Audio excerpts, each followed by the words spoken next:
प्यार के न्योता देता नहीं, हमार देवता बन जा। रोज सुहागरात मनईबा तब ना इंटरफेयर करब। टिकोरा की उम्र से आम तक ले न्योता देता रू, लेकिन हमार कबो किक ना लागल। जौना दिन किक लाग गई जिंदगी भर खातिर फिक्स देवता बन जाए। सब ठीक बा। अरे दयानंद भाई, ई का हो अभी चल देला? अरे तो का करी, चाही के पड़ी ना। सीमा पर देखते बाड़ा पड़ोसी देश का उत्पात मचीले बा। तनी सा भी आंख झपकल ना तो सीधे आतंकवादी लोग देश के अंदर। अरे जब हमनी के जागल जाल ना सीमा पर, तब देश के लोग शांति से सूतलन। ए दयानंद भाई, यही से हमनी के गर्व के साथ पूरा जिला जवार में कहिला कि हमरो गांव धर्मपुर में एगो बाप फौजी जी अपना जवानी में पाकिस्तानी सब के मार जूता के खुटा नियर गाड़ देले रहे। अरे खुर्शीद भाई, वो इंसान का जवन कोई के काम आए ना, और जवानी का जवन देश के नाम पर खून बहाए ना। सही बात। तू तो जानते बड़ा कि देशभक्ति का जज्बा हमरे परिवार में शुरू से बा। जवन इंसानियत और संस्कार हमरे में बा ना, वैसे ही गुण हमरे बेटा राजा उर्फ चिंटू पांडे के भगवान देले बाड़न।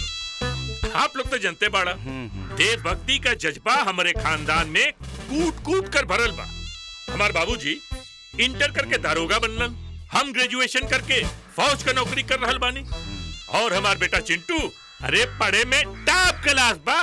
देख लिए आप लोग, एक न एक दिन एसपी जरूर बनी। एसपी और का एसपी ना चाचा, हाँ। एसपी के लड़की के पटाक के एक दिन बिहार जरूर कलियो। ए पांडे भाई, खदेरुआ के काला मारता। सही में तोहर बेटा एक नंबर के निकम्मा बा आ एक नंबर के लफुआ बन गया। का कहत बानी? सही कहता नहीं। ए दयानंद भाई, अगर तोरा विश्वास रखे ना तो सिर्फ 2 दिन तू रुक जा।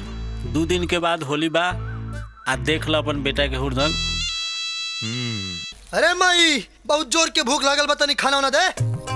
अरे बिटवा, हर दम कृष्ण कन्हैया बन के घूमत रहबा, कोनो काम काज करबा की ना? अरे माई बैठा, देखा जेकर बाप फौज में ओकर बेटा मौज में।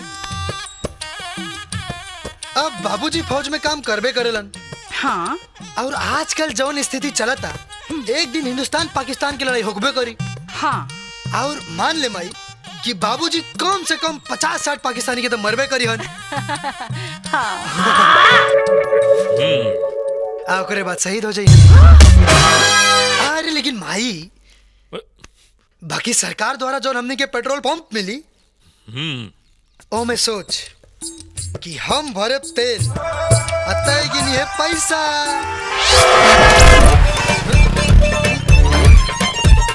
हाँ ठीक से भाई, ठीक से। जी साहब। हे माई, पैसा देख, पैसा ही पैसा। भूत न कपूत, सपना देख छोड़ और हकीकत में आ जा। आज हम तुहार 612 हड्डी तोड़ के ओके 1224।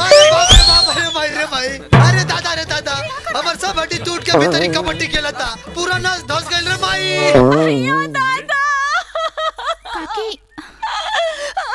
हमार जवान लड़का के रउआ मार मार के बेहोश कर देबे।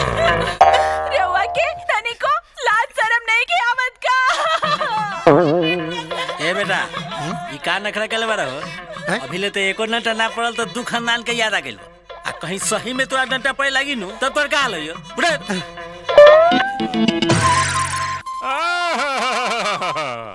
ए हमार लाल, हमरे उच्च कुल के नीच चिरा। देखा आज हम का करी ले तोहार हाल। खुर्शीद भाई का जवन टैक्सी बा, आज से तू चलेबा। पैसा कमाईबा, पैसा कमा के घरे ले आईबा, तब तू खाना खाईबा। अरे बाबूजी देखा, एगो फौजी के लड़का नौकरी करी तो लोग बुराई करी, बाकी जब ऐस में कैश उड़ाई तब बड़ बाप के बेटा कहा बाबूजी। और ये छोट का मेरा और बेइज्जती हो। कौनो बेइज्जती न होई बेटा, कौनो बेइज्जती न होई। मेहनत और ईमानदारी से जवन काम करल जाला ना, उनमें कौनो बेइज्जती न होला।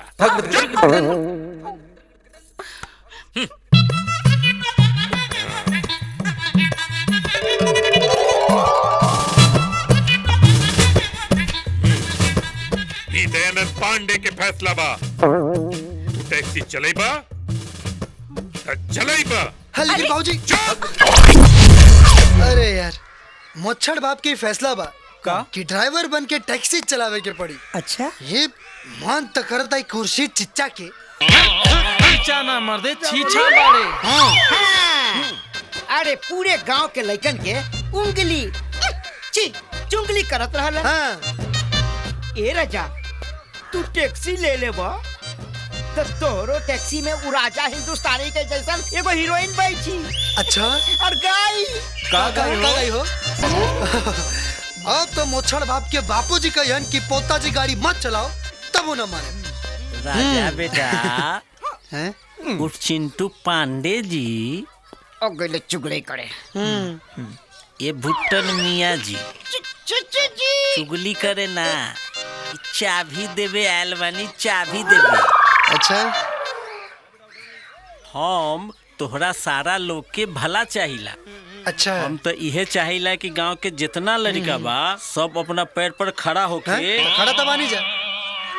अरे अपना से कमा दूगो पैसा परिवार चलावो, से हमरा कहे के मतलब हमारा कब। हाँ हाँ हाँ हाँ बेटा देखो तोहरा ला एक सर्वधर्म माला हम लेनी है, ल एकरा पहना आवो। ये हमेशा तोरा महफूज रखी बेटा। तू नया काम शुरू करे जे जा रहल बारा, ई तोरा बरकत होई, हर कदम पर ही तोरा साथ दी। ठीक है बेटा। ठीक बेटा। अच्छा कभी मिलने तो आओ सावन की नशीली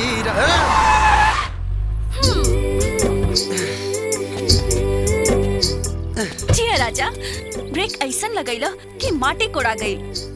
प्यार के न्योता देता नहीं, हमार देवता बन जा। रोज सुहागरात मनैबा तब ना इंटरफियर करब। टिकोरा की उम्र से आम तक ले न्योता देता रू, लेकिन हमार कबो किक ना लागल।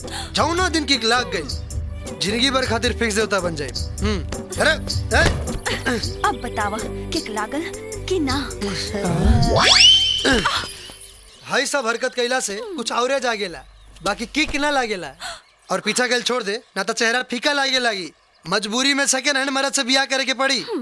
मर्द तो तू ही बनबा, चाहे कितनो बेशरम बने के पड़ी।